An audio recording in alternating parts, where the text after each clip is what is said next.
সংঘের সম্পাদিকা আফরোজা বেগম মুন্সি। আমি আজকের এই প্রোগ্রামে এসে নিজেকে খুব ধন্য মনে করছি। এতগুলো মানুষের সঙ্গে পরিচিত হতে পেরে আমি তাতেও খুব গর্বিত অনুভব করছি।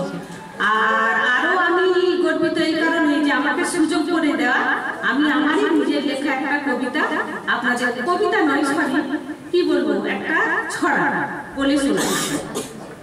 আফরোজা বেগম আমি, কবি নজরুল তো নয়, কবিতা লেখার চেতনা ছন্দের সাধনা আমার কই, যাহাই ভাবি তাহাই হয় তাচ্ছিল্যের হাসি, লেখনী হাতে কেবলই একলা ভাবছি বসি, প্রেরণা দিলেন গুরু, আশিস দিলেন মাতা।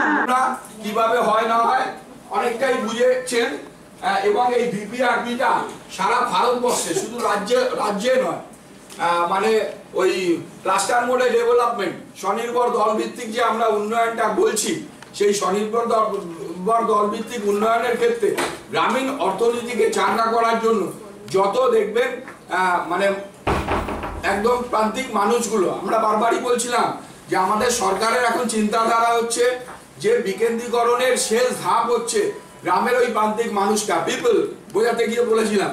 সুতরাং ওই প্রান্তিক মানুষটার জন্য, মানুষটাকে লক্ষ্য 9টা থিমের মধ্যে পূরণ করতে হবে, এবং গ্রামীণ কেস টু কেস, মানে একদম ওই প্রান্তিক মানুষের পারিবারিক একটা যেমন প্ল্যান করছি, আমরা কিন্তু ব্যক্তিগত স্তরেরও প্ল্যানগুলো আমরা দেখেছি। কেন এত স্কিম, 4টে হেলথ চেকআপ ক্যাম্প করতে হয়, কার্ড করতে হয়, তাহলে তো আমরা 100% ইনস্টিটিউশনাল অ্যাচিভমেন্ট মানে প্রসবের অ্যাচিভমেন্টে যেতেই পারতাম না, তাই না? এবং এইটা একটা ন্যাচারাল ব্যাপার, এক্ষেত্রে মায়ের মৃত্যু হওয়ার কোনো কথাই নয়, হওয়ার কথা নয়, প্রাকৃতিক নিয়ম এটা।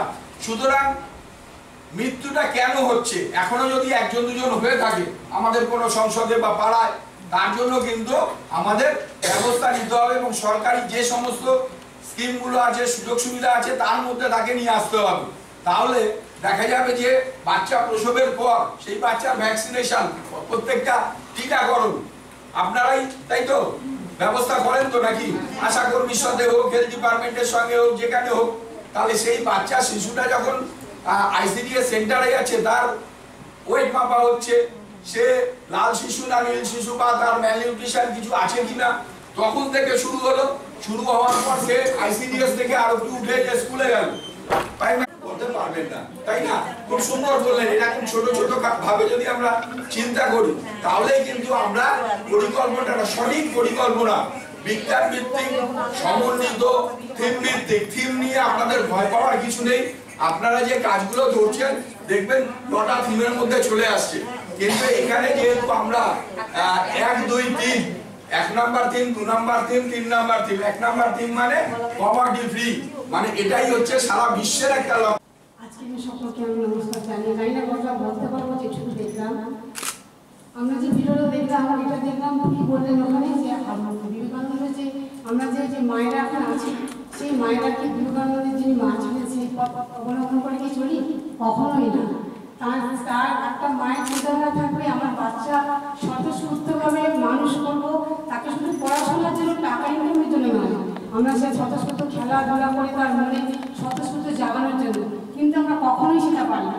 আমরা সবসময় তাদের মধ্যে পড়াশোনা এগিয়ে যেতে হবে, টাকা পয়সা ইনকাম করে চাকরি করে বড় হতে হবে, এটাই সমাজের জন্য যে কিছু করবো নিঃস্বার্থভাবে, সেটাই আমরা মায়েরা ভুলে গেছি। শুধু নিজেদের কথা ভাবি, নিজেরা এই আজকে টিভি কিনবো, ছেলে ইনকাম করলে কাল ফ্রিজ করবো, কালকে বিদেশে বেড়াতে যাবো, নতুন ফ্ল্যাট কিনবো, এইভাবেই এগোচ্ছে। আমার মনে হয় এইটাই দেখলাম। আর নেক্সটটা দেখালো বাচ্চাদের মধ্যে ছোটবেলায় আমরাও খেলেছি, বড় হয়েছি, তাদের মধ্যে এখন আর নেই। তারা আজকে কীভাবে কী করছে আমরা লক্ষ্য রাখার সময়ই পাই না। আমি এটুকুই বলতে পারলাম, সাইড থেকে বেশিরভাগ কিছু বলতে পারলাম। জোরে হাততালি। খুব সুন্দর বলেছেন।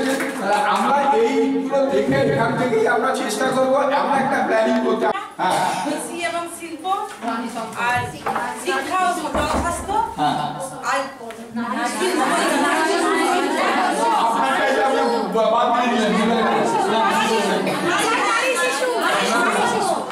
তুমি বসলে তখন 20টাই দেবে, দেখবে হয়ে গেছে।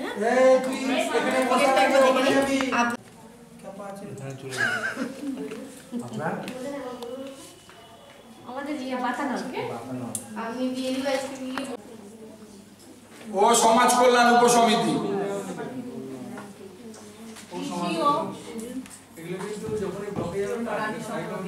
চার নাম্বার কৃষি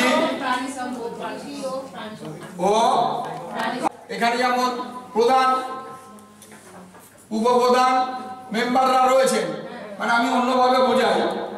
দেখুন একটু অল্প একটু টাইম এখানে 2-1 মিনিট দিয়েই দিচ্ছি, কিছু করার নেই।